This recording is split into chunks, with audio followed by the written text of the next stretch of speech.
Mesdames, Messieurs, bonsoir et bienvenue à votre capsule divertissement. Toujours en notre compagnie, Jocelle Cauvier. Bonsoir, Jocelle. Bonsoir. Ça va toujours bien? Toujours. Qu'est-ce que tu nous as concocté pour cette semaine? Cette semaine, on va parler des ovnis. Oh! Oui. Bien, en fait, quand on va sur Internet, on voit souvent circuler des images, des vidéos d'objets volants non identifiés. Mais le problème, c'est qu'aujourd'hui, avec les programmes de retouche comme Photoshop, c'est un jeu d'enfant de mettre une fausse soucoupe volante dans une photo. C'est très, très simple. Donc, moi, je me suis attardée sur les photos avant l'existence des ordinateurs. Ah. Donc, déjà là, ça donne un côté quand même plus authentique. Et vous allez voir aussi qu'il y a des photos très, très anciennes, à l'époque où il n'y avait pas d'avion ou presque pas d'avion.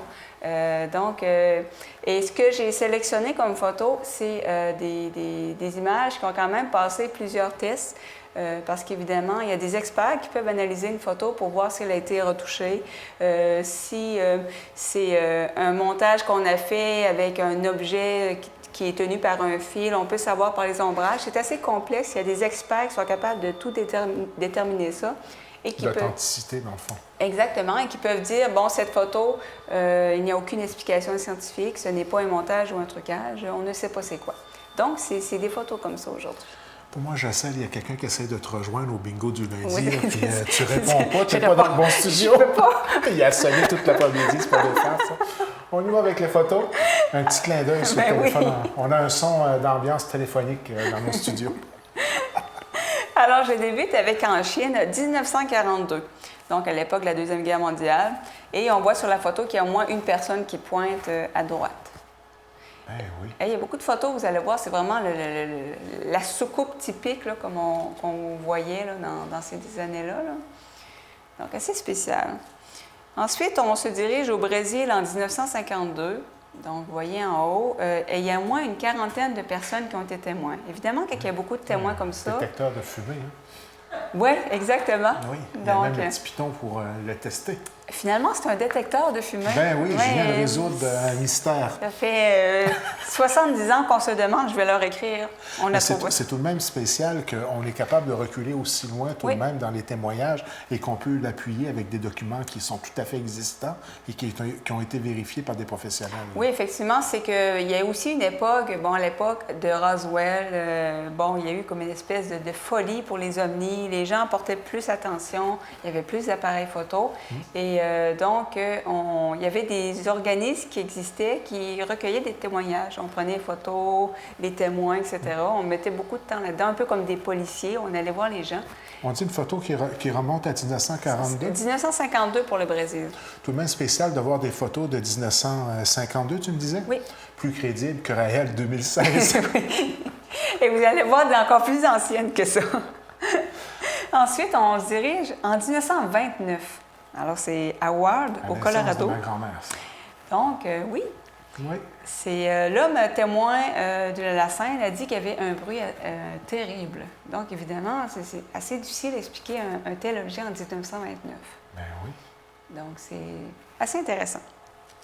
Ensuite, on se dirige à Vancouver, au Canada, 1937. Donc, le témoin a dit que c'était une lumière bleue très, très lumineuse. Ça provenait de deux soucoupes qui étaient superposées. Aucun son. Et ce qui est intéressant, c'est que l'objet arrêtait sec. Donc, il arrêtait subitement dans le ciel en phase stationnaire, puis il se mettait à aller à une vitesse folle, puis il arrêtait à nouveau. Ouais. Donc, lorsqu'il l'a photographié, il était en arrêt. Témoignage qui est revenu très souvent au niveau de ce qu'on a pu entendre et qui a été écrit là, sur ce genre d'expérience-là. Oui, c'est ce qui écarte aussi beaucoup de phénomènes. C'est que justement, la vitesse est une vitesse qu'on n'a jamais vue et que ça puisse arrêter comme ça. Bon, évidemment, ça ne peut pas être un avion. Donc, assez particulier. Ensuite, on se dirige en Californie, lac Isabella. Cette photo a été authentifiée par Kodak Lab comme étant une photo authentique. Donc, c'est des motocyclistes qui ont arrêté sur un petit chemin. Ouais. Toujours la forme de soucoupe typique, si on veut. Ça, une photo des années 60, 70? Ça date de 1957. 57? Oui. Donc, évidemment, avant l'époque des ordinateurs et des retouches. Ben oui. Maintenant, on va se diriger en Afrique du Sud en 1956 à Rosetta Natal. C'est une série de 7 photos. Là, j'en ai seulement pris une. Ça a été pris par une météorologiste juste avant un orage. La photo a été authentifiée. Authentifiée d'autant plus. Oui. Et il y avait d'autres témoins. À penser à l'époque d'aujourd'hui, là, ça serait un Photoshop oui, bien tu vois fait, une photo parce que c'est comme trop beau pour être vrai, hein, le disque métallique. Non, là, c'est incroyable, la façon avec laquelle le tout est... il y a du détail. Là. Exactement. Il y avait d'autres photos que je n'ai pas apportées, mais toujours du même objet. Puis la personne, bon, comme je le disais, ça a été authentifié, il y a eu des témoins. Et la météorologiste, qui est décédée à 83 ans, n'a jamais changé son histoire jusqu'à sa mort. Donc, c'était assez particulier, là. Capitaine America. Voilà, on a l'explication. Ensuite, on se dirige en France, à Lac-Chauvet, en 1952. Et ça a été authentifié par un comité d'investigation français très sérieux qui, bon, s'est penché sur la question. Et dans certains cas, pour essayer d'authentifier, on essaie de reproduire la scène avec un objet... Disque un peu semblable à la photo qu'on vient de passer, tout de même, hein? On voit quand même une ressemblance. La plupart, bon, il y a quand même une tendance. Ça vient appuyer la théorie en tant que telle. Hein, exactement. Donc, ça se ressemble un peu. Là. Donc, vous allez voir, la plupart là, se ressemblent un petit peu. Maintenant, on se dirige en Ohio, à Saint-Paris, 1932. Et c'est important de préciser qu'il n'y avait pas de lampe de rue à l'époque, là, parce qu'on dirait quasiment un lampadaire. Il n'y avait pas de fil électrique non plus. C'est très haut d'ailleurs. Et encore l'espèce de soucoupe. C'est assez particulier. 1932, hein, c'est... Début du siècle. Oui. Ensuite, c'est une photo d'Écosse 1947 dans les Hebrides. Je ne sais pas si je le dis comme il faut. Objet métallique, hein. Donc, c'est assez rare des photos couleurs de cette période-là. Ben oui. Et encore une fois, la forme toujours assez similaire aux autres. Maintenant, on se dirige en Pologne. Je ne suis pas sûre que je vais dire. C'est Chaplinek, 1947. Et c'est vu d'une montagne. Encore une fois, un disque. Toujours le même disque, on dirait. Oui. Et difficilement explicable. C'est terriblement spécial d'être témoin d'un tel événement et puis de pouvoir le photographier. Puis après ça, tu montes. J'imagine que dès le départ, tu es conscient, il n'y a personne qui va me croire. Bien, exactement. Et ce qui est intéressant, c'est que parmi les photos que je vous montre, il y a certaines photos qu'on a retrouvées dans des espèces d'albums de famille que la personne, bon, elle n'a pas porté attention. Des fois, c'était petit en arrière. Et en fouillant les albums, à un moment donné, on dit, mon Dieu, il y a quelque chose en arrière. Comme le monsieur probablement tout à l'heure. Oui, donc les gens ne réalisent pas. Parfois, c'est seulement au développement. D'autres fois, par contre, ils savent ce qu'ils photographient, ils le voient et il y a beaucoup de témoins. Donc, c'est quand même particulier. Ensuite, on se dirige en Illinois, à Red Bud, en 1950. Donc, c'est une soucoupe typique. Ben oui. Oui, c'est vraiment vraiment intéressant. La prochaine, c'est une des plus connues, McMinnville, en Oregon, 1950. Ça a passé beaucoup de tests, cette image, et ça a été authentifié. Ça a été publié dans le magazine Life. Ah oui. Oui. Donc, c'est un... Beaucoup de détails, hein? On le distingue bien, là, qu'il y a quelque chose. Oui, je ne sais pas si on peut rapprocher. Je pense que l'image est quand même assez grosse. Donc, on voit assez bien toujours une espèce de soucoupe. Ben oui. Donc, ça, c'est une des photos.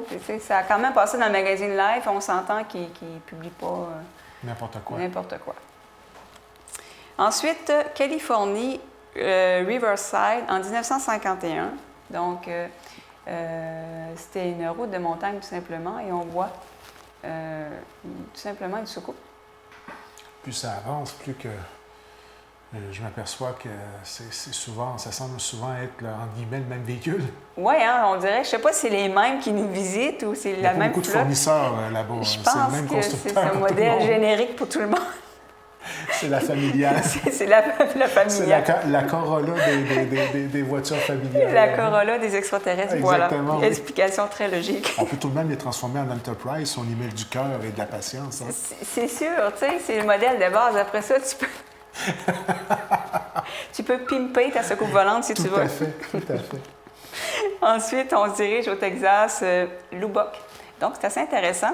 Les lumières de Lubbock Et ça, il y a eu au moins une centaine de témoins. Et à l'époque, on avait dit que c'était des oiseaux. Ah, Soit on disait que c'était un ballon sonde, ou soit on disait que c'était des oiseaux en général. des oiseaux avec des Apple Watch autour du cou. Oui, c'est des oiseaux lumineux, évidemment. C'est très courant en 1951. C'est un classique. Oui. Surtout quand c'est vu par une centaine de témoins qui ont tous mal vu. Oui, c'est ça.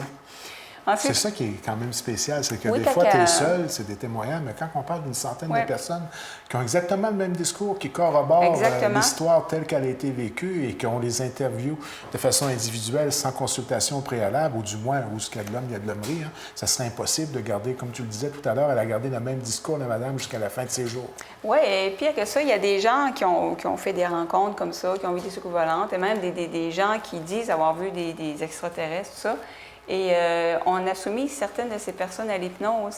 Et sous hypnose, ils disent exactement la même chose. Incroyable. C'est quelque chose, parce qu'évidemment, sous hypnose, tu n'as aucun contrôle Et donc, ça donne froid dans le dos. C'est spécial comme témoignage.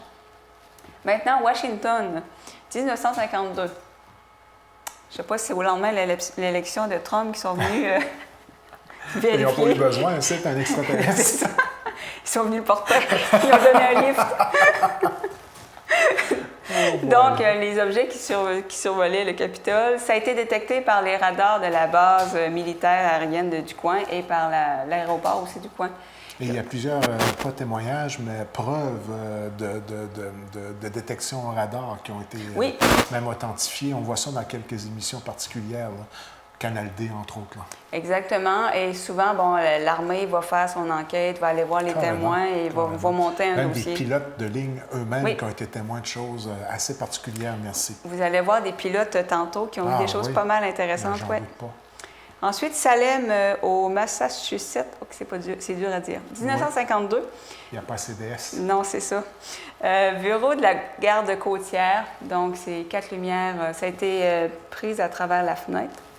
Et c'est particulier. Ça, pareil, c'est assez difficile de trouver une explication.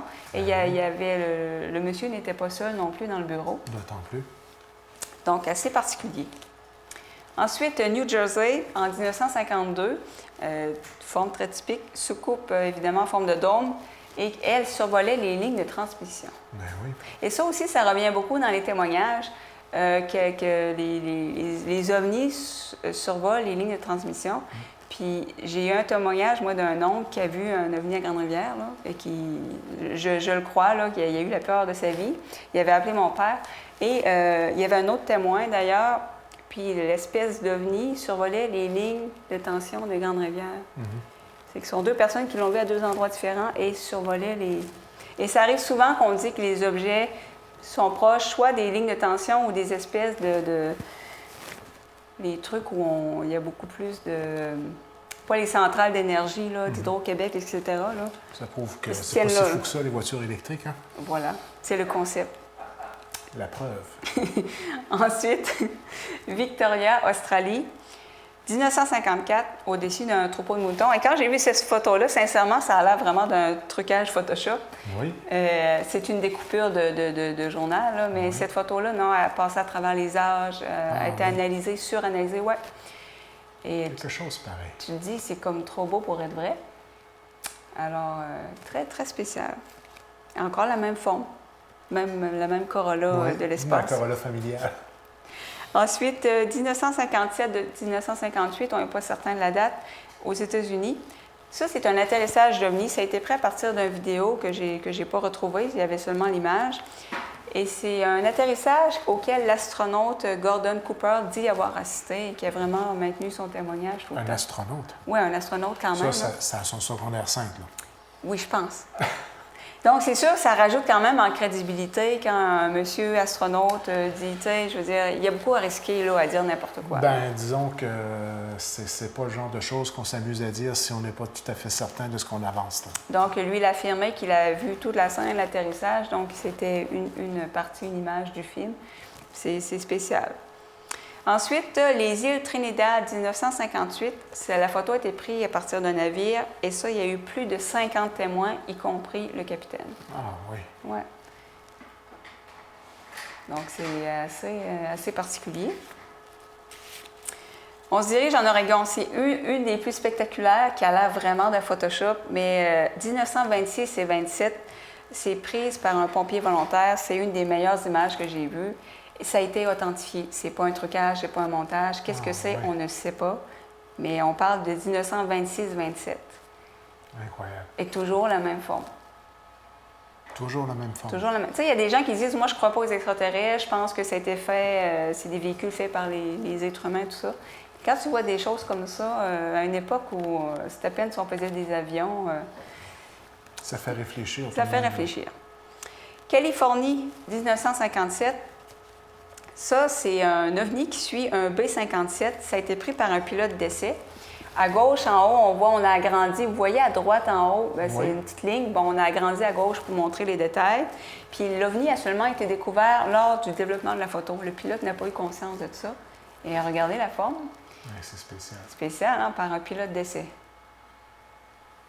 Quand aussi on voit des photos de l'armée, on se dit qu'ils n'ont pas vraiment d'intérêt à s'amuser à faire des montages, trucages. Au contraire, ils ont tendance plus à caché, entre guillemets, pour ne pas alerter la population. La prochaine photo, je l'aime beaucoup.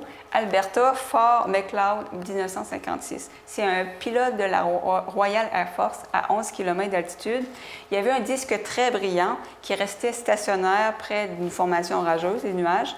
Et selon l'analyse de la photographie, l'objet irradiait plus d'1 gigawatt d'énergie dans le spectre du film de la pellicule photo.